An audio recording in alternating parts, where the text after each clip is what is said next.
And thank you so very much. And hopefully, some of you were able to be in that last session. We're going to actually build upon what we were sharing from there and bringing it into. And we brought in some esteemed colleagues of mine to work with today. Unfortunately, we had another panel member, Bhavani Prasad. He's a little under the weather, was not able to join us, but that's okay. I know Harry and Jonathan both very well. I think we'll be fine on having enough input and feedback to share on this. And Kevin kind of set it up about, and like I said, this is building up on the previous talk that I just did. But now what we want to start thinking about is, hey, how do we actually take and what does it mean, the impact of using agentic AI in collaboration with generative AI, predictive AI, and the industrial IoT systems? And to one degree, we could argue that we are making it more complex. So that's something we'll probably, we'll definitely want to explore with that. But what we're really advocating here is trying to get us from a world of being purely reactive and getting us into a world that is more proactive. And so our team together, I'm going to have them introduce themselves. We're going to go through and I'm going to ask a series of questions for them. Team, panel members, also be prepared. You say something, I may trigger another thought. I may ask you an impromptu question around that and a follow-on. So just be aware of that. And then we want to think about it. And one of the things that I'll share with the broader capability, we do have a tendency, and myself included, we get enamored with the technology. But what we want to be very, very cognizant of is the people, the process, and the technologies. Matter of fact, we could do a whole talk just on the people side because now we have to start reframing that people part of this process in an agentic AI world. And the reason is, even at KMS, now we're starting to talk in the terms, and we use the term, the digital workforce. So we're bringing AI partnered together as a team. So we're actually moved a piece of the technology into the people side because they're so tightly coupled together. So the change management that brings is also another component. So with that being said, for those who may not have heard my previous talk, my name's Guy Merritt. I'm the Chief Technology Officer at KMS. And at KMS, we're an engineering services company. And we really do bespoke development for products, systems, and solutions for our clients. And I'm gonna ask Harry, introduce yourself, Harry, a little bit what you guys do, and then I'll go to Jonathan. Sounds good. Thank you, Guy. Hi, everybody. I'm Harry Grayball. I lead industrial partnerships for Symphony AI. Symphony AI is a verticalized AI platform company. We have 5 different business units that we serve, industrial being one of them.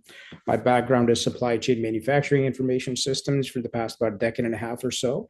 Been on the industrial data ops side and now AI side of the business for the last about 6-7 years, dedicatedly on the product side of the business.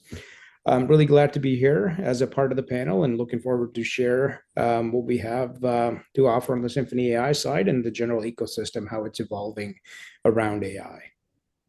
Thank you. Thanks, Harry. Jonathan? Yeah, sure. Hey, everybody. Thanks for joining us today. My name is John Weiss, based in Greenville, South Carolina. Here at Cognizant, I am responsible for industrial AI and smart manufacturing specific to our AWS partnership globally. Been in the business a long time. I guess it's been about 13 years, 14 years now. I started my industrial career at General Electric in the automation and controls group and have had a couple fun stops along the way. If you're not familiar with Cognizant, we are one of the largest global system integrators around. We do everything from a managed service provider standpoint, but in my practice in the industrial world, we do everything from integrating and managing all of the OT systems that keep plants running, MES, CMMS, quality systems, you name it. And if we're not implementing or customizing existing ones, we're building custom solutions for folks. So I get to see something new every day, just about. Awesome. Well, hey guys, thank you so much. And for the folks on the call, you can see, between Harry and John, we've got really some deep experiences, and also knowing them as I do, battle scars. Those are also, we learn so much more from that than we ever will our successes. So we're going to ask a series of questions, but before I jump into the first question, I do want to make sure, I'm just going to set a general context understanding, because a lot of what we're going to be talking about, how agentic AI is being applied on the manufacturing floor, in concert with industrial IoT. So, in the simplest form for everybody, when we're talking about agentic AI, we're really talking about those systems that can understand, reason, plan, take action, and learn. And it's not all within an agentic AI system per se, but that circle that I outlined, that's really what we're talking about. And it's more driven by this autonomous, adaptable, dynamic actions that can be taken. So just to set the context for that, and then our team's now going to answer some questions, specific areas around that. So, Harry, I'm going to start with you. And I may switch it, guys, back and forth between you as we go to the next questions. And team, I'm going to ask them the same question so we can get different perspectives to the same question in this case. So, Harry, for you, what does agentic AI actually mean on a real factory floor as you see it today and evolving over the next year and a half? And specifically for both of you guys, how is that different than predictive analytics that most plants already have? So, Harry, That easy sounds good. question. Yeah, it's easy. It's a loaded question, but I'll try to answer it in the simplest way possible. On plans, I mean, what we see is a lot of busy work that happens, right? Especially when there's changes to schedules and scheduling maintenance orders. So think about it this way, from a predictive analytics. But let's say if we have predictive analytics plugged in, and we get an alert saying, "Hey, we think that a particular part or a bearing is going to fail in X amount of days." Now, what agents can start doing is they can start doing the work that you would do manually or through other systems, clicking a lot of buttons. So an agent could say, "Hey, I see this bearing failing. Let me book a maintenance window. Let me order the parts. Let me reroute the production for scheduled downtime and update the ERP." So all of that can be part of a single or multiple agentic agents that can trigger these workflows. So that is a good example of what agentic AI can achieve. Now there's hundreds of use cases parallel to that on a plant floor, but that is an example that could really resonate with the folks on the call here. Right, perfect. And John, going over to you, same question, really Yeah. thinking that adding some additional commentary around what Harry, building on what Harry said about agentic AI, what's that mean for you on the factory floor? And how is it different than what we've had previously, whether it's predictive maintenance or even computer vision systems? Yeah, sure. I'm going to start by actually challenging something you said because I don't see predictive analytics in almost every plant I go into. Maybe that's a story for a cocktail one day, right? But I think that's still an aspiration for most people that I work with, just realistically speaking.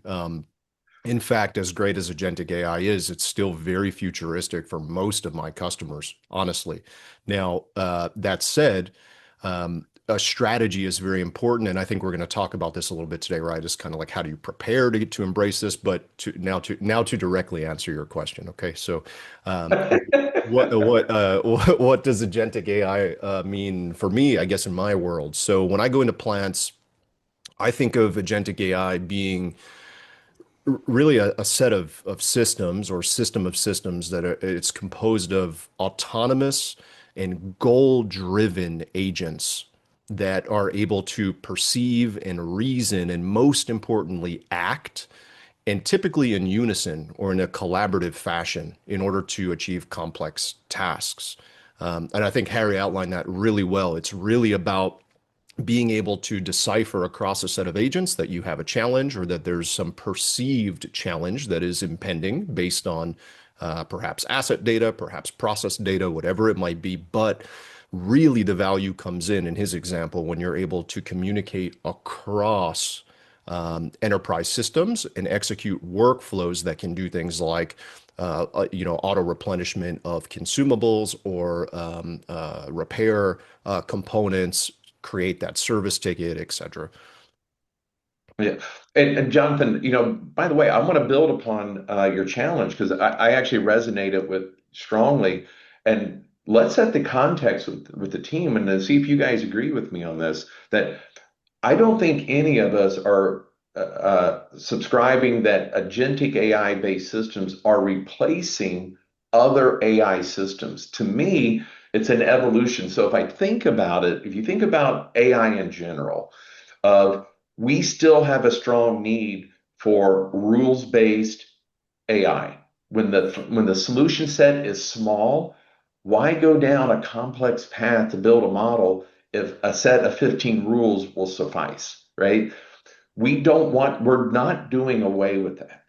Moving up into that, machine learning algorithms to do predictive maintenance. And I agree with you, John, that we are still working, and we've had predictive maintenance now for 30 years. We're still moving it out, but it is still a viable tool unto itself. I think about RPA, robotic process automation, to me is another form of AI we have introduced onto the manufacturing floor in certain situations. Then we started moving up into that ladder with generative AI, where we started getting reasoning and this ability to interpret results or data or documents on the factory floor into a into a large language model to generate new content. Then we get what we're talking about today, the agentic. So I almost kind of view it as like we're a carpenter, and what we have in our toolkit are all of these this set suite of AI tools. The point of all of that is we want to make sure we use a polyglot approach, and by that, what I mean, use the right tool for the right job. We have seen a substantial amount of failures of getting agentic AI and even AI in general into production environments. And a lot of times, what that's traceable to, they're enamored with, oh, well, my boss said I got to make AI and get it on the floor. And it wasn't, they're solving the wrong problem. So, anyhow, just building on that a little bit. So, I want to move on to the next one. Do you guys, and I'm going to switch it and I'll switch it back and forth. John, going to you first. Do you have an example where we see some agentic AI system that delivered a material improvement on some KPI, whether it's OEE, yield, uptime, safety, prevention of unplanned downtime, or something? You share with us an example you may have? I mean, honestly, like all the above, even supplier quality use cases from a sourcing perspective. I mean, I would say these days, at least for me personally, I'm spending a lot of time on quality specific use cases and I guess what we would consider to be more operational efficiency use cases around OEE, some of the OEE metrics or sub metrics that make up OEE. But yeah, some real world examples that are moving the needle that I'm seeing in quality are around leveraging agentic AI for to elevate, let's say, traditional CV applications where computer vision applications where traditionally you would have some machine learning approach where you take hundreds and hundreds of images of a product or a part or a component that you make, right? Hundreds and hundreds of images to train a model and retrain a model, and classifying the defect types gets a bit cumbersome. And so now there are some newer approaches that leverage generative AI to do image comparison, what is good versus what is bad, and kind of skip the time it takes to train models. Now, your mileage may vary with that approach, and it's not appropriate for every use case. So I don't want to, I don't want to misrepresent, the approach. But for some instances, especially for more simplistic defect types, that's a good approach. Now, that's not agentic, that's generative, right? Where the agentic piece comes in is when you're doing this on a product that has very, very strict compliance and governance associated with quality classifications. like in food and bev, like in the FDA world, right? When you have regulated product. Um, why has agentic become a value prop here? Well, because compliance and governance can change. It can change rapidly. And in traditional systems where you have rigid, fixed rules and policies, it can introduce human error where somebody does not update a policy in accordance with governance that may be stored in a separate system of record. And now you're doing quality on old governance and compliance comparison metrics, right? So a bit of a simplistic example, but it's a powerful one. Yeah, by the way, just building that last piece, that's something that we're also seeing that where the an agentic style approach, particularly for in a regulated environment, when things change, whether at the state, a local state, or a federal level, trying to keep track of that in a large organization. And even beyond manufacturing, I mean, this is in, the take any of the potential workflows that can happen, but that ability to have an agent to help keep track and to notify you, because I know we've all seen this. An auditor comes in, a client gets dinged for something, and it's because they didn't know the regulation changed. Yeah. Somebody just simply missed a notification that came out. It went to their spam folder, and the person responsible didn't know. And so now we can actually do something a little bit different with that and change a system to say, hey, this has happened, and inform them. So I really like that use case. So Harry, coming over to you, can you give us some examples that you may share? Yeah, certainly. I mean, from an OEE perspective or just KPI tracking overall, and how do we improve the efficiency of machines? We had a customer on the bottling side of the business where they were packaging water bottles and also custom, those kind of water bottles, and also custom drinks as well. So they would white label them as well. So the challenge would happen is when bottles, well, empty bottles come down the pike, sometimes what they would have is a challenge in getting the empties. So the system would stall, right? And after you decide for those reasons, especially plugging in what you mentioned earlier on was the first approach was how do we get their data organized from a scheduling perspective, their time series data. So we took the same polyglot approach where all the data resided. We had time series, we had relational, we had documents. So all of that in relation to, let's say, unscheduled downtimes. What was the reason for that? So once we started analyzing the reason for the empties kind of running out, they could optimize some of the production schedules for making the empties because they were manufactured in-house. They were blowing the bottles themselves. Yeah. So they could make some scheduling adjustments on that side. Also, the quantity adjustments to factor in for scrap or any sort of quality issues, which they were not doing up to the level they should have.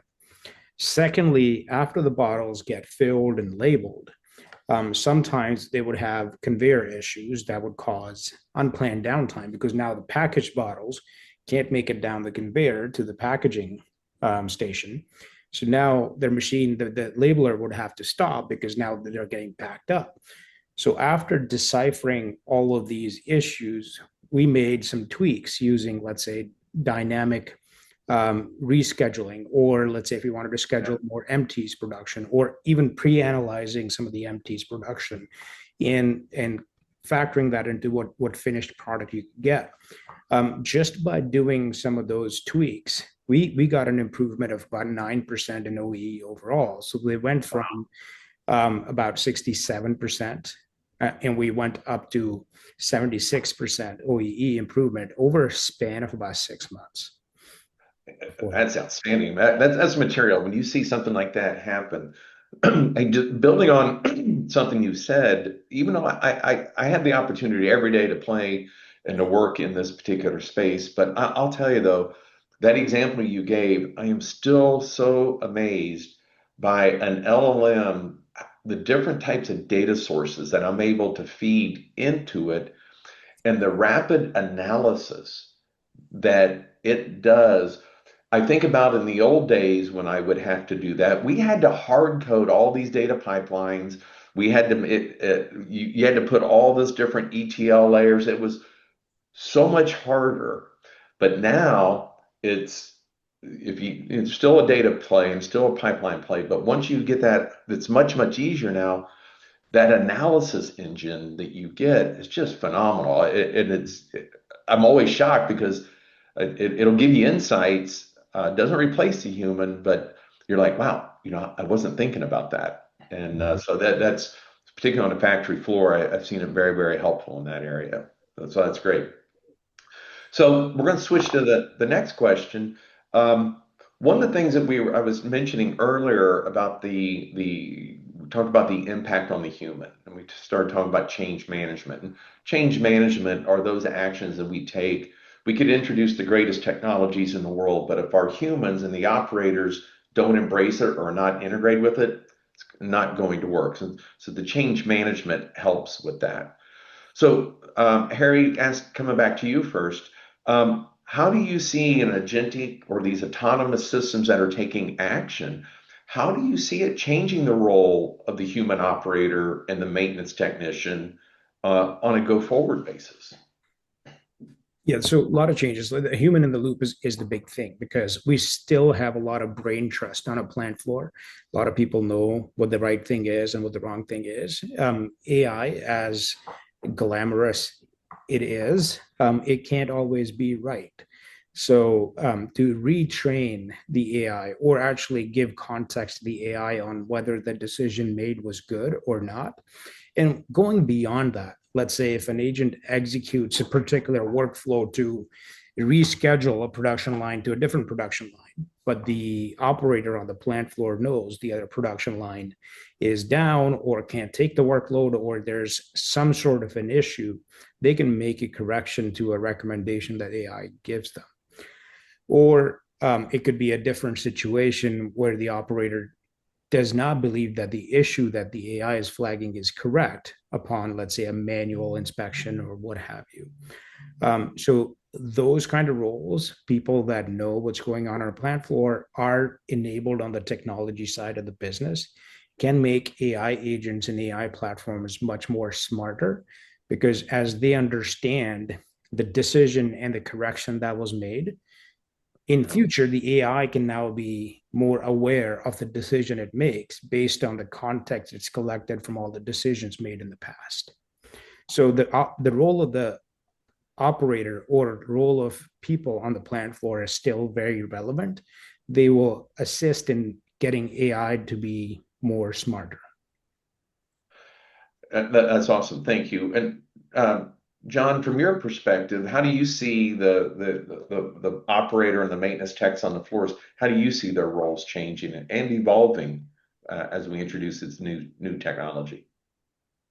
Yeah, I guess I just reinforce one thing that Harry said before I directly answer that. You know, I'd never just directly answer a question, guy, right? So, So I asked you to join us. yeah. So I do want to double down on something though that was mentioned, which is around the trust in the data and the results of these AI models, right? That's a really important element from a change management perspective, where you really have to be diligent in how you go about these programs and ensuring you have the right industrial data ops pipeline. I don't want to, I'm sure we're going to get to that at some point, so I don't want to jump the gun, but That's all right. that's really important to make sure that you're serving up accurate results and a real reliable data to operators because you only get so many so many shots at earning trust on the shop floor in a plant until the plug gets ripped out or the HMI gets turned around and no one looks at it again, right? Because at the end of the day, there's one objective: hit plan every day. Am I going to make the units I Right. need to make today? Are they going to get out the door? Period, right? And of course, safety on top of that. But how does that translate to work that's going to be different in the future, and it's already becoming different? Well, there are a few things. Agentic AI and AI in general, or just advanced technologies in general, are doing a really good job at, I would say, removing repetitive tasks from operators and from different folks that are involved in plant, from maintenance to really, engineering and everyone else, process engineering. To me, one of the largest impacts or changes that this is bringing is that people now can spend significantly less time sifting through data. Whatever the process is, whatever the task is, whether it's a maintenance related task on how do I mitigate a break fix, whether it's a process engineering task on how do I stick within my SPC bands because so I don't hit my upper and lower limits and I'm more stable on a process. You no longer need to spend weeks, in some instances months, sifting through time series data. Now you're getting answers to your fingertips almost instantly to some really challenging questions. Even on new product introduction on the engineering and product design side of the house, you don't even have to think anymore about what components you really need to use for a new product introduction because you can have Gen AI tell you what's in inventory right now and what screws to use and what PCB to use. And so where I'm going with this is I think the way work is changing is if you use this technology the right way, you're actually in a place where you can start your critical thinking of how to be creative and how not just how to solve problems, but how to do things differently. You can start to think about this a lot faster now because you're starting to get some answers served up to you much, much, much quicker than in the past. Yeah, that's awesome. Actually, just pulling that thread a little bit on you said it about the data and the quality of the data, but I'll expand that thinking, and we won't really go into it too much in our questions today, but we talk about this idea of trusted and ethical AI.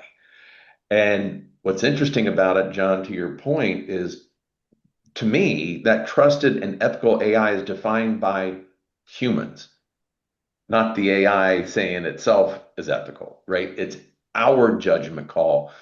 And to your point, to be effective on the manufacturing floor, if it's not trusted, it's DOA. It will not be used. And if it does anything to slow down capacity, alters the quality level that's being inspected on that plant, it's DOA. That's why in our world of manufacturing, you cannot play with this technology. You have to go after a very well-defined problem. The answer it gives you, if it is not trusted by the operators, you're going to waste a lot of money. So I think where I'm just kind of tagging onto that is keeping the human role tightly coupled with the AI to work in a symbiotic relationship to me is what's important. It's not one or the other. They gotta be in concert. Uh, I don't see that changing over the next 4 years. Maybe it will, but I'm just not seeing it. I think what we'll see is an operator may be now responsible for 10 machines as opposed to one machine. That's what I see their capacity to do work, to do more work that's really being achieved by the AI. And that example you gave with the data analysis. I can give you an example where I worked with a client. It took them on average 30 days to do this repair analysis of repair data. I took the exact same data and I showed them by using and it was just a basic LLM that was fine tuned. It came out and did it in 5 minutes. Hmm. And it gave a better answer than what they did after 30 days because it analyzed everything and they weren't able to do that. So it's almost like we see the operator and the technician becoming superhuman in their role with this technology.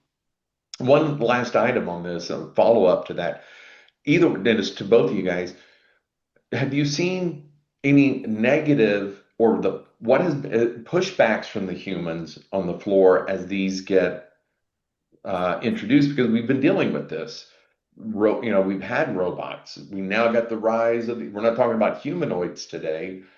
That's the next wave that's coming in, moving the agentic into the humanoid. Now we've got it's going to evolve. So you guys want to share a little bit about what you're hearing from people on the floor?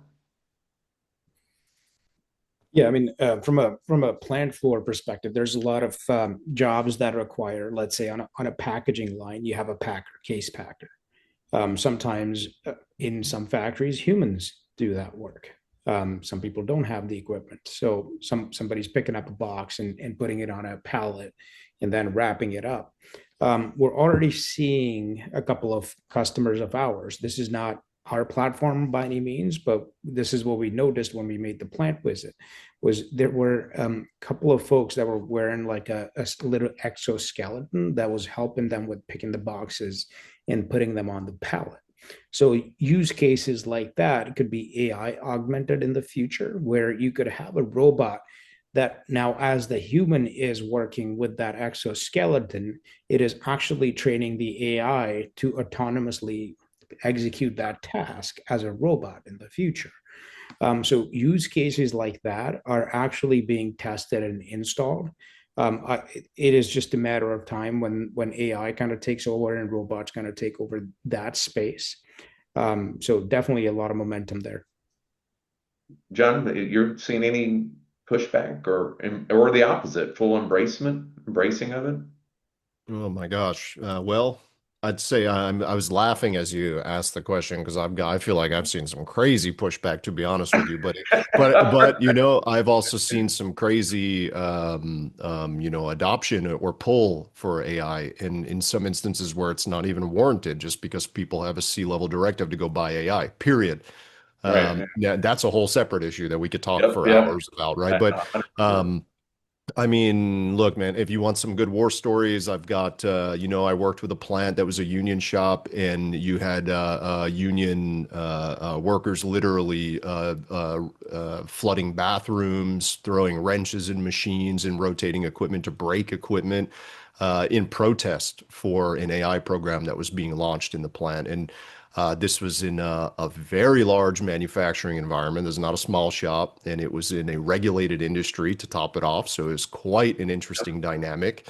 In this instance, literally had to pause the program to enter union negotiations and to make assurances with the union specific to this AI-based program, just to make sure everybody would be happy at the end of the day. Because I don't even want to call it an elephant in the room. It's not an elephant in the room at this point. It's a real topic where, jobs are becoming impacted. We know, especially in the software industry, right? It's very Yeah. difficult right now for junior software engineers to find jobs. We see it in the news. Um, people are impacted in various ways, right? Some positive and naturally some negative. I think it's a bit of a double-edged sword in some regards. So I think some cultures in some plants are more apt to embracing this technology because they understand that I think there's more positive than harm that's coming from many of these programs. Like in your example of like you mentioned earlier, where now you'll have one machine operator to maybe 10 machines versus a 1-to-1 ratio. Well, guess what? 1-to-1 ratio is a big problem for a lot of manufacturing shops because they can't find the workers, right? There's major capacity problems, and in those instances, it makes a lot of sense to be able to turn one operator into a superhuman using AI who can do the work of 10 people, right? So I think it's a very mixed bag. I think it really depends, not even just in the manufacturing environment itself or vertical of manufacturing, like say pharma versus automotive. I don't even think it's that dynamic. I really think it's more about cultural organization and the change management that's being implemented by leaders. Yeah. Yeah. And by the way, I've seen, just like what you were saying, John, I've seen some good stories and some bad stories, but what I'll say, the ones that seem to have worked well is when the humans and the people who were going to be affected were part of it. Yeah. That they were, it wasn't being dictated. No, bring them in day one to help and let they know the parts of the job they hate, right? This is killing me. This is taking time. Help me here. Well, that's a lot different approach. Or your other example, and we do see it, where there's simply not enough people to do a particular action. They're not, Yeah. there's not there to augment. And so you need some type of augmentation. But I still say, regardless, that if you want to have success deploying these types of next generation automation technologies, please engage with the human operators and the maintenance technicians. Have them part of the process, and you will get a better outcome. Agreed. I think it's been the same, just to add, I think it's been the same evolution across really any type of technology in Yep. this business, whether it's now agentic AI, whether it was IoT, whether it was industrial automation and controls. Generally speaking, the challenges or rebuttals have been pretty similar around Yep. now don't get me wrong, this is a very disruptive new technology, right? But respectfully and relatively so were the other waves that we've seen in this industry over the last 30, 40, Yep. 50 years. And if you think about it, the way I think about it is really for a very long time, the objective was to remove people or humans from processes that fall into the three Ds in manufacturing. If it's dull, if it's dangerous, if it's dirty, a human really shouldn't be doing it for a variety of reasons. Safety always typically is number Right. one in those categories. And so I think the organizations that will find the most success for these use cases for agentic AI, generally speaking, will be if they tackle category, use cases within those categories: dull, dangerous, dirty. Yep. I totally agree. I think that's a good approach. So moving on, John, I'm gonna come back to you on here. We kind of touched a little bit on it, but this is at a personal level. What has surprised you guys, either positive and negative, of deploying agentic AI type systems or these highly automated AI systems on the floor? What has surprised you guys? John, you go first. Yeah, I think for me, what's surprising, I guess I'll take maybe a different lens because I think you're looking maybe for more of a results answer. I don't know, but I'd say actually what's been surprising for me is how fast this is evolving. This technology, I think for me personally, is evolving faster than anything I've seen before, faster than IoT, faster than traditional automation. I just got back from AWS reInvent last year. AWS reInvent, everything was generative AI, generative AI, generative AI. This year, no one says a word about generative AI. Everything's agentic AI, Yep. agentic AI. So who the heck knows what it's going to be next year, right? I mean, Right. this thing is like a rocket ship, and you know what is equally as amazing is as fast as the technology is evolving, it seems to be getting better and better and better. So what I see happening in plants goes back to the trust comment earlier, where you really had to work to build trust with these tools in the plant. Now it's a bit different because now everyone's using ChatGPT, everyone's using Claude or Gemini or whatever their preferred AI tool is.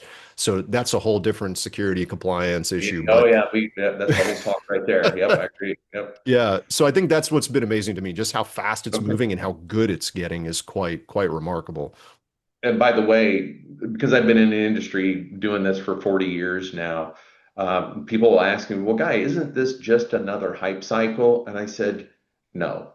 The reason it's not just another hype cycle is this has been by far, on a global basis, the fastest adoption of technology of all time. Mm, We Mhm. now, I think I saw a report that said at least somewhere like it was like 5 or 6 billion people have already touched AI now, the generative AI specifically, the use of large language models. Within that happened within 3 years.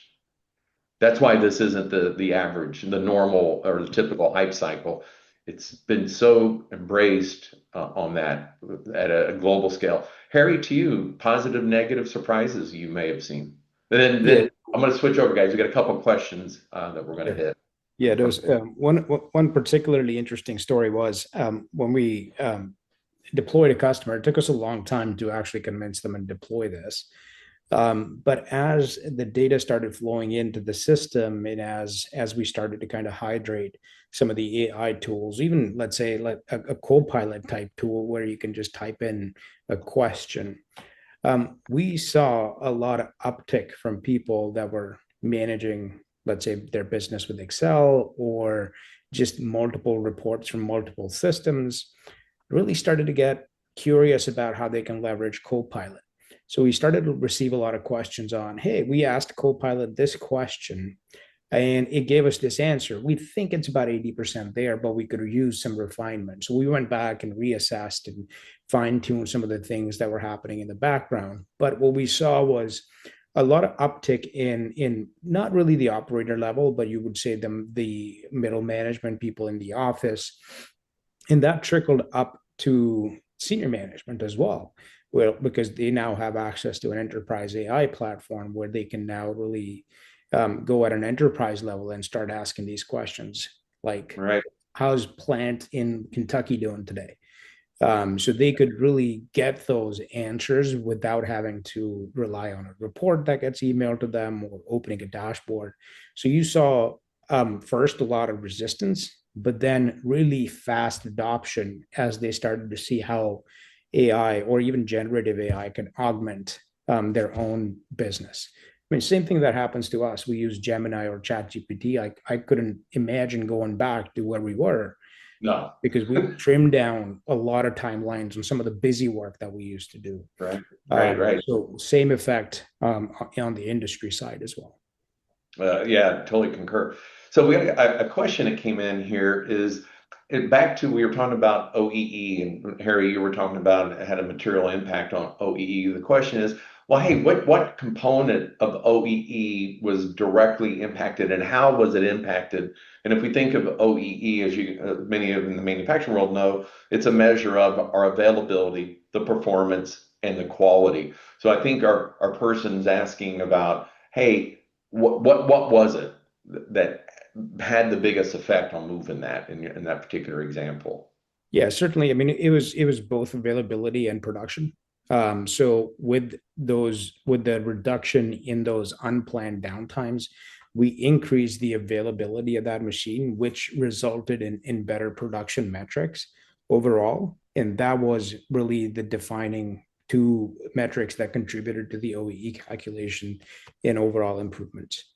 And I can give another one also that I saw firsthand, where it was a computer vision system measuring an output of it was taking a quality inspection. We've been doing that for a long time, but what the agentic piece came in, it would measure the deformations on this. It was something that was being pressed. It was not quite thermal forming, but it was a press that had heat. And what it noticed, if it was trained, once it started seeing certain types of deformations, it would autonomously adjust the temperature and then notify the operator, hey, this needs to be cleaned. But I've taken care of it in the short term. So that one had a direct impact on improving quality until the human could come over to take the maintenance action on there. Um, the Jonathan, this one I'm going to ask to you. The question is, are there hard lines that you would draw around what you would allow an agent to autonomously do before you'd ever think about removing or, well, let me just stop there. Let me ask that one. Or do you have a guardrails that you would say, nah, not going to do that? Yeah, it's a little hard to give a blanket answer because I think that's very process specific or environment specific. Like I think that would dictate where you draw the line. Now, in let's say process manufacturing, if I'm doing batch management, I may be hesitant to give full control of batch release process or something like this to an agent without some kind of human in the loop, at least for an approval mechanism. Um, in a discrete manufacturing environment, probably, be a little hesitant to start throwing line stoppages or e-stops based on quality Yeah. parameters or something like that. But, this is just kind of an off-the-cuff answer. I would take a real careful look from a manufacturing process perspective to understand a specific environment. But I'm still at this point a big believer, as good as AI has gotten and is continuing to get. I'm still a big believer in keeping a human in the loop for specific governance and control purposes and things like those. Yeah, I concur. And one of the areas where today I'm still hesitant and is automatically if the agent detects that you're going to run out of parts faster than what you thought, then let the agent do something like that. It'll reorder. Minimal harm, right? It's the Right. Hippocratic first do no harm. But if you're going to slow down a production line by talking to 5 different PLCs at the same time.